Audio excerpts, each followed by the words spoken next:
Every year in the United States, as many as 1 billion birds die while migrating. It's not due to climate change or some toxic substance in the air or water. This culprit is hiding in plain sight. The birds are killed when they collide with glass.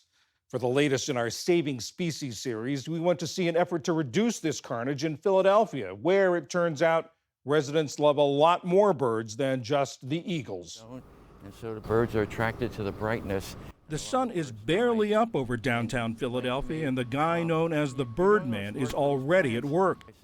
Stephen Maciejewski is a fixture here during the spring and fall migrations, looking for birds not in the skies, but on the sidewalks where they've fallen after hitting a window. Some are dead, some are injured, others just stunned.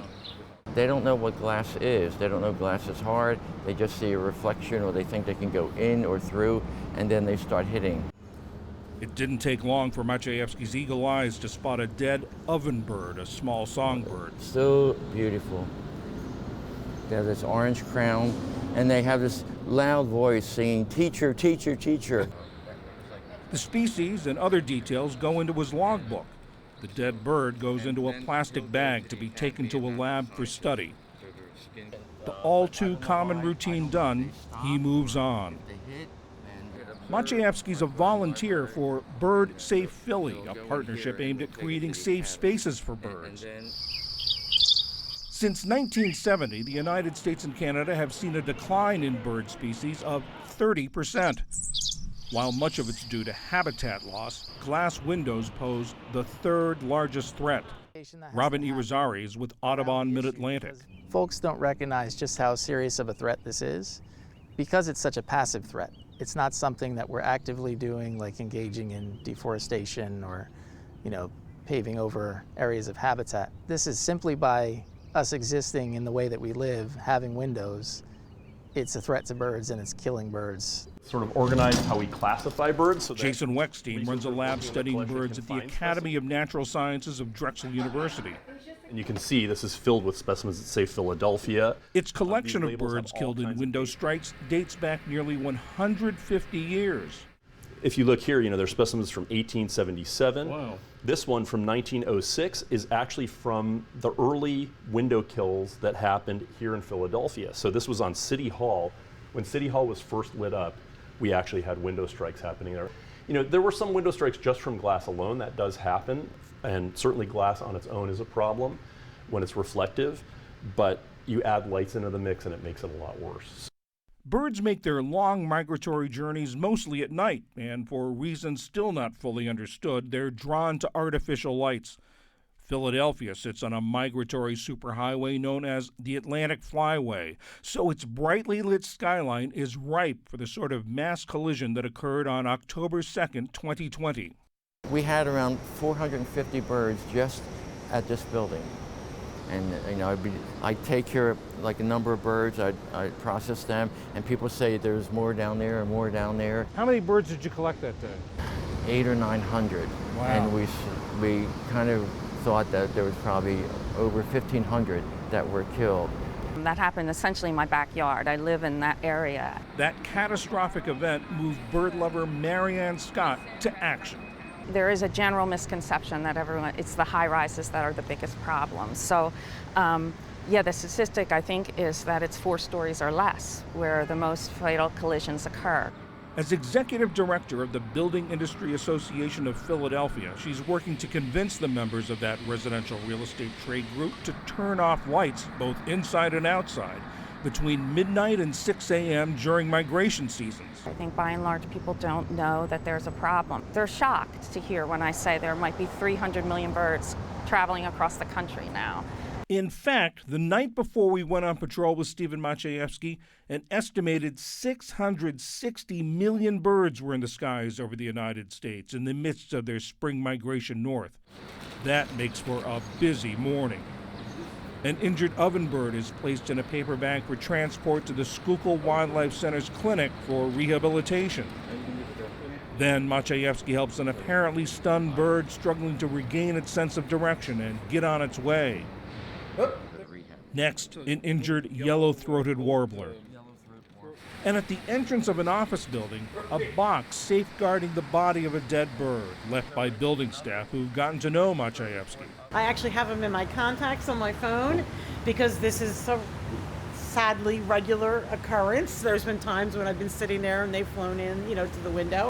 Really all the building staff, whether it's security or janitorial predominantly, who used to just clean up and move on. Now we're trying to save as many as possible. Building manager Don Haas is a key leader in the Building Owners and Managers Association of Philadelphia, or BOMA. He's working to get his counterparts on board. We're controlling all the outside lighting and the crown lighting, lobby lighting, so we encouraged all of our BOMA members to sign on to the Bird Safe Lights Out Philly program. We had a terrific response. I think we're probably at 60 buildings. Some cities and states require bird-safe design.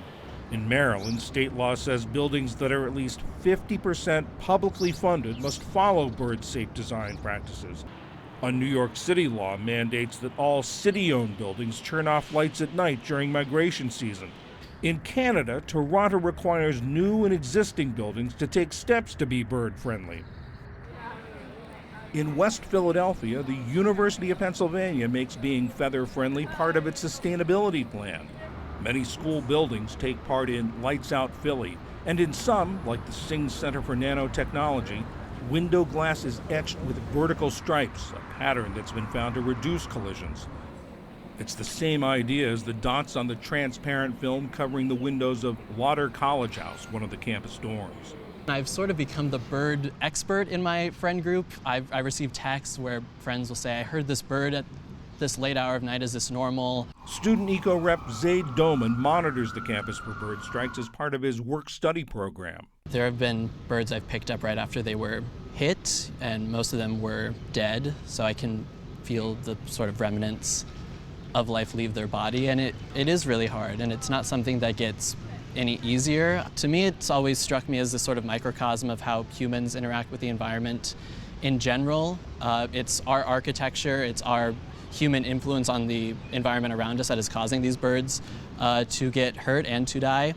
It's an idea that helps inform the work of university landscape planner Chloe Cerwinka. The way I got interested in birds was through trying to find another way to understand whether our landscapes were functioning. Because if we're inviting these birds in by creating these important habitats that they need, then we absolutely have to make sure that it's a safe space for them. We can't invite them in just to let them die in the built environment.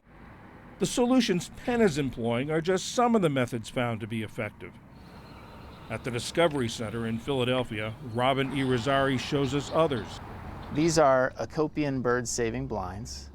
These are a simple technique, a really cost-effective technique, and this is just a network of paracord that protects birds from flying into the glass here. You want to have a distance of about 4 inches.